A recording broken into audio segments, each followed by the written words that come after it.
What do you do? What do you do? It's your boy Teddy Rose coming at you with another video. And you remember that Mario Kart game that I made 2 years ago when I was married? Yo, I'm single and ready to mingle now. But anyways, you remember that Mario Kart game that I made like 2 years ago? Well, I decided to finish that game. So let's take a look at it. So let's start by taking a look at the menus. This is what the menu used to look like when you'd boot this game up. It would list out the tracks that you were going to race on, you would choose your character, and then you immediately just started the game. Now we have a fully functioning menu. The first thing you'll see is 1 player and 2 player. So let's check out the 1 player menu. As you can see here, there's 3 options. There's Grand Prix, it's where you race through a series of tracks and see who gets first place out of those races. There's Versus mode, where you can choose individual tracks to race on.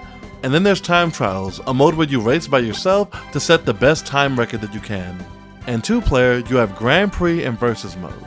Now, as far as from what I can see, I can't find any NES games that support split screen, so I'm fairly certain that the NES could not do split screen. However, it's a Mario Kart game. I'm going to have split screen multiplayer, so deal with it. So, with the menus out of the way, let's take a look at some of the new tracks that we added here, starting with Flower Cup. We have Mario Circuit.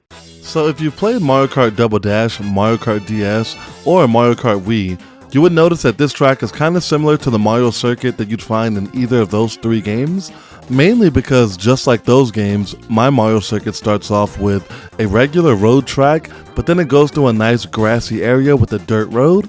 So yeah, you'll notice that it kind of follows that trend. Choco Island. It's a pretty basic map. It's based off the Super Mario Kart track Choco Island, so it takes that aesthetic and just kind of revamps it for the NES. Nothing crazy going on, just a fun track to go through.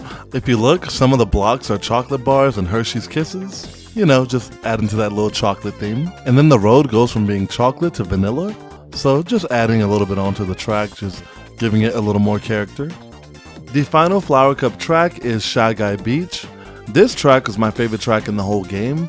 It's just so fun to race on. I love the layout. It's a beautiful beach themed map. You go over a couple of bridges, you do a quick little circle, kind of a circle. Just a fun map to race on. Trust me, you're gonna love it.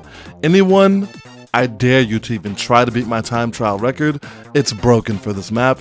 You're not gonna beat it. So that was everything for Flower Cup. Now onto our final cup, TQP. What is that, TQP?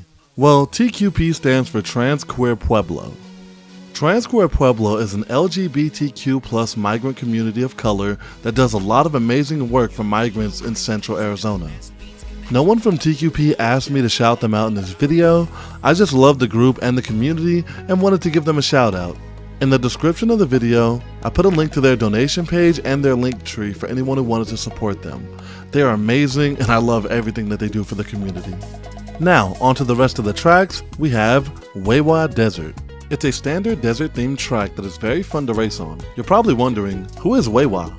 Weiwa was a Zuni Native American LGBTQ+ person born in 1849. Weiwa took on both male and female gendered roles and even wore female clothing. Weiwa was a notable fiber artist, a weaver, and a potter. And with me being an LGBTQ+ artist, I feel like I can relate to Weiwa a lot. They even served as a cultural ambassador for Zuni Native Americans. I learned about Weiwa at a TQP meeting, and they've been one of my heroes ever since. Mount Luigi. This snow-themed map is one of the more intermediate tracks of the game. You may want to practice it a little bit before you race on it in the Grand Prix, and as you can see, it's a nice winter-themed map where you drive on ice. Speaking of ice, did you know that TQP does letter writing to our fellow migrant brothers and sisters in ICE detention centers? I'm not joking when I say they're an amazing group and an amazing community. The final track, Rainbow Road. What says pride more than Rainbow Road?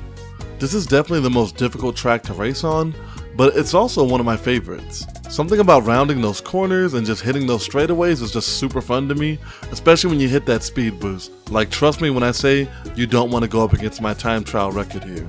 Speaking of time trial records, if you look here in the menu, anytime you hover over a track, it shows your best record in black on the left, and it shows the developer's record on the right. Some of these records that I've set are pretty hard to beat. Some probably shouldn't be that hard. If you do beat them, I have a channel on my Discord server for Mario Kart time trials. If you beat any of my records, feel free to send the video to me in that Discord channel and I'll definitely watch it. The link to join my Discord is in the description. I dare y'all to beat my record, like I double dog dare you. Nah, but seriously, if you guys thought this was cool and you haven't seen the original, check out this video right here, the original project where I made all this come into fruition.